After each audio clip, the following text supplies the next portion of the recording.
Hello दोस्तों, मैं हूं विवेक बजाज, को फाउंडर स्टॉकेज और रीलन मार्केट्स का। और मैं हूं शेयर बाज़ार में तकरीबन 17 साल से ज़्यादा टाइम से।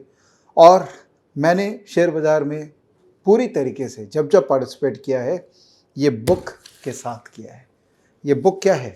This is the bylaws. इसको हम शेयर बाज़ार का लिटरली गीता कहते हैं।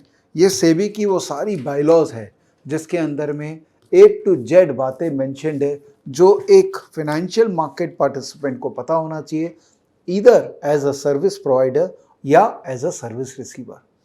दोस्तों, हम जब शेयर बाज़ार में आते हैं तो क्योंकि शेयर बाज़ार अल्टीमेटली है तो पैसा का जोन, और वो कहते हैं ना, इट्स अबाउट मनी हनी। तो जहाँ पैसे की बात आती है वहाँ पे हर तरह के लोग आते हैं जो आपसे किसी न किसी तरीके से पैसा छीनना चाहेंगे। आप अगर शेयर बाज़ार में सर्विस लेने आए तो आपको बेसिक लीगल फ्रेमवर्क पता होना चाहिए शेयर बाज़ार का, जो आपको बचाएगा। और आप अगर शेयर बाज़ार में किसी भी तरह का सर्विस देने आए तो ये पूरा आपको पता होना चाहिए। इसका मतलब ये नहीं है कि पूरा मुझे पढ़ना है, नहीं। इसमें कुछ इंपॉर्टेंट रेगुलेशंस हैं जो आपके लिए रेलिवेंट हो सकते हैं।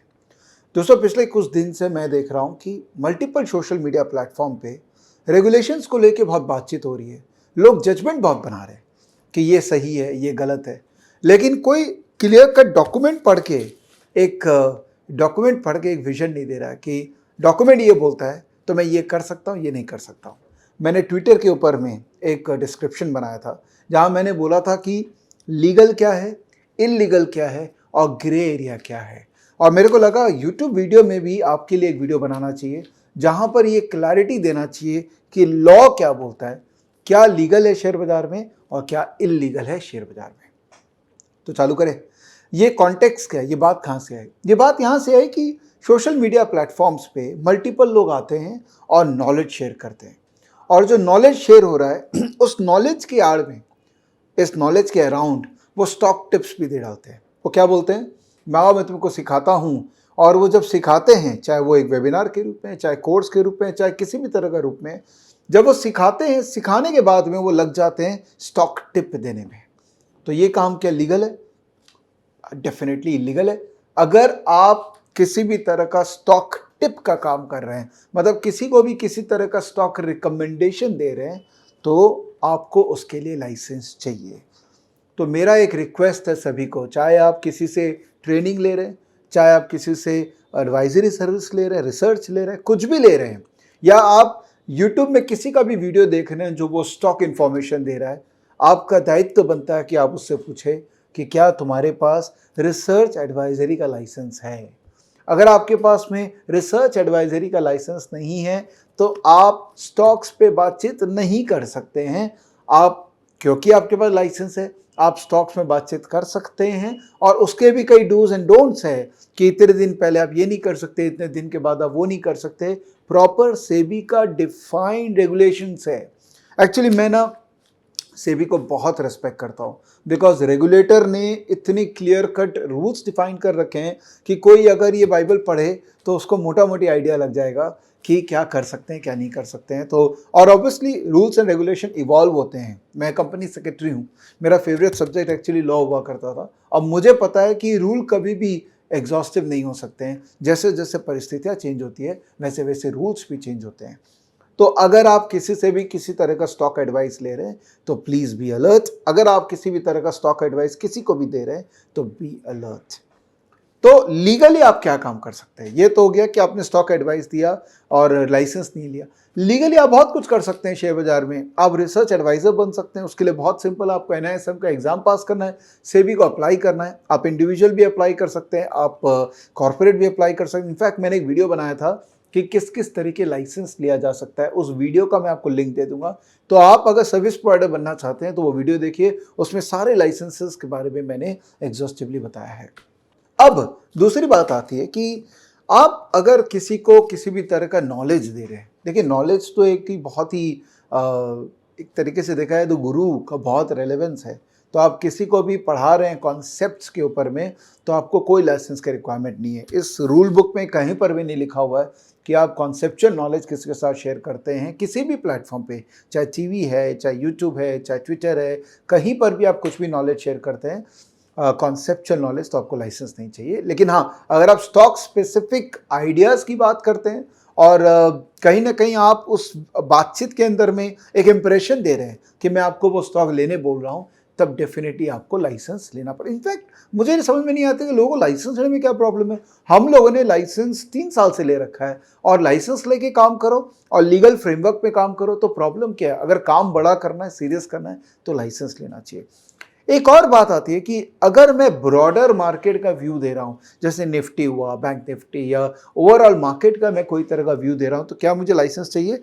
रिसर्च एडवाइजर का जो लॉ है वो ये बोलता है कि कुछ चीज़ें एक्सक्लूडेड है जिसके लिए आपको लाइसेंस नहीं चाहिए। उसमें से एक यही है कि अगर आप ब्रॉडर मार्केट का व्यू लेते हो या बड़े ब्रॉडर इंडाइसेस पे व्यू बनाते हो, तो फिर उसके अंदर में लाइसेंस की रिक्वायरमेंट नहीं है। तो जो टीवी में आके निफ्टी, बैंक निफ्टी या ओवरऑल मार्केट का व्यू देते हैं, उनको लाइसेंस प्रॉब्ली नहीं चाहिए। बट जो स्टॉक में आके बोल रहे हैं या यूट्यूब के अंदर में जो स्टॉक में बात कर रहे हैं, उनको डेफिनेटली मेरे हिसाब से लाइसेंस चाहिए और उनको लाइसेंस लेके काम करना चाहिए। ये लाइसेंस का नाम है रिसर्च एडवाइजरी। अब दूसरी बात करते हैं इन्वेस्टमेंट एडवाइजरी। इन्वेस्टमेंट एडवाइजरी भी एक तरह का लाइसेंस है, जहां पर मैं आपका पोर्टफोलियो को मैनेज कर रहा हूं। रिसर्च में मेरा एक ही काम है कि मैंने आपको बता दिया ये स्टॉक है, ये देख लो, ये स्टडी है। लेकिन जब मैं पोर्टफोलियो मैनेज करता हूं तो मैं आपके लिए पोर्टफोलियो बना के देता हूं और आपको बताता हूं कि आप इसमें एंट्री करिए या एग्जिट करिए। तो ये आपकी जिम्मेदारी है कि आप ट्रांजैक्ट करें। मैं आपके बिहाफ पे ट्रांजैक्शन नहीं करता हूं। सिमिलरली पीएमएस, जो कि 50 लाख के ऊपर के कस्टमर्स के लिए है, वहां पर भी मैं आपको डिस्क्रिशनरी और नॉन डिस्क्रिशनरी एडवाइस करता हूं, या आपका पूल के अंदर में मैं इन्वेस्ट करता हूं। लेकिन फाइनली ट्रांजैक्ट जो है वो आपके बुक्स में ही होता है, मैं पैसा आपसे नहीं लेता हूं।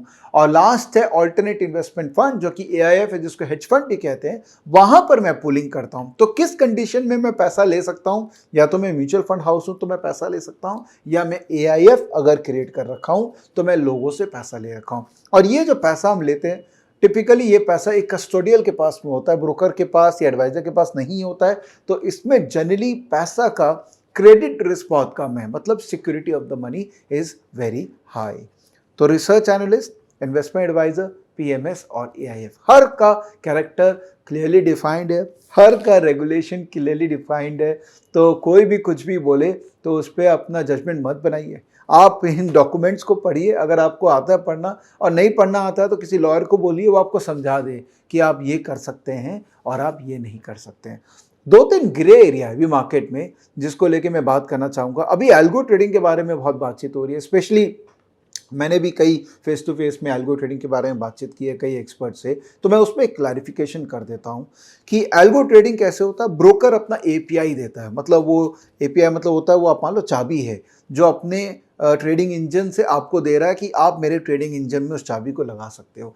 वो एपीआई को यूज करके आप अपना स्ट्रैटेजीज को ट्रेड कर सकते हैं। सेबी इस बात में काफ़ी अनकंफर्टेबल है कि लोग किसी और का स्ट्रैटेजी अपने प्लेटफॉर्म पे प्लग इन करवा रहे अपने नाम पे।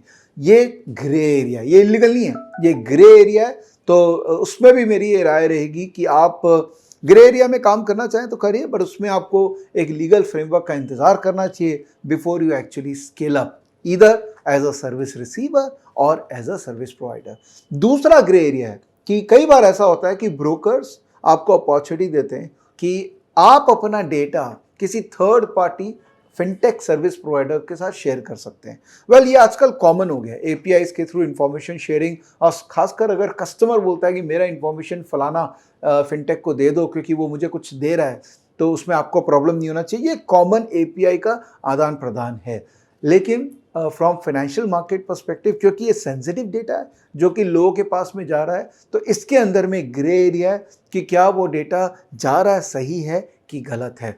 Again, there is nothing illegal about it, बट ये एक एरिया है जहां पर सेबी का कुछ ना कुछ लॉ या क्लैरिफिकेशन आएगा।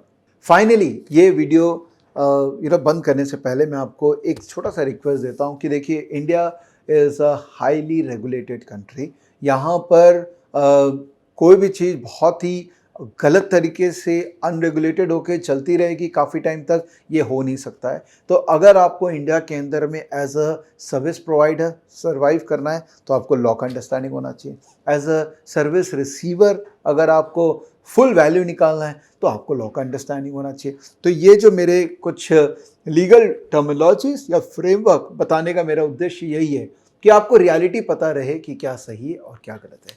आई होप इस वीडियो से थोड़ा बहुत क्लैरिटी मैं आपको दे पाया हूँ, और आपको कभी भी कोई लगे जो आपके साथ में कुछ ऐसा कर रहा है जो आपको सही नहीं लगता है, तो सेबी का प्लेटफॉर्म पे एक्सकोर्स बोल के एक प्लेटफॉर्म है, उसका लिंक भी मैं नीचे दे दूंगा, आप वहाँ कंप्लेन कर दीजिए। और किसी इंटरमीडियरी का आपको रजिस्ट्रेशन नंबर पता है, जो कि हर इंटरमीडियरी को अपने वेबसाइट पे देना पड़ता है, तो उस इंटरमीडियरी का रजिस्ट्रेशन नंबर यूज़ करके कंप्लेन कर दीजिए, क्योंकि we all registered intermediaries are responsible for your answerability.